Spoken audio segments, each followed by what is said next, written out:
Até quando chegaram o Andrezinho, o Nenê, acho que o Jorge Henrique. O segundo turno é que foi ótimo. Pois é, e aí o Guinha o Guinha Azul Nossa, como corneta o Guinha Azul, né? Rapaz. É muita ingratidão com o Guinha Azul. Quem corneta Guinha Azul é rubro-negro, não é vascaíno, é impressionante. Mas olha, o Vasco foi importando durante o campeonato. Só que quando começou a reação, eu me lembro muito bem disso. O Vasco começou a sua reação, as pessoas dizem, o Vasco começou a reagir naquele jogo com a Ponte Preta. A Ponte Preta foi a primeira vitória. Do Leandrão. Do Leandrão, foi na estreia do Leandrão.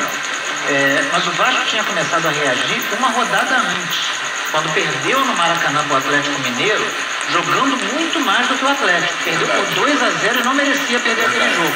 Então, dali o time começou a encorpar, começou a ganhar confiança, veio a primeira vitória e aí a arrancada. Não deu tempo, infelizmente, porque a campanha do Vasco tinha sido muito ruim no primeiro turno. Não é o caso do Botafogo agora. Não é uma boa campanha, claro, né? O time chega a 18 jogos com 20 pontos, uma média de pouco mais de 1 ponto por rodada. É uma média ruim, uma média baixa, mas não dá para entrar naquele desespero que a gente viu o Vasco no ano passado.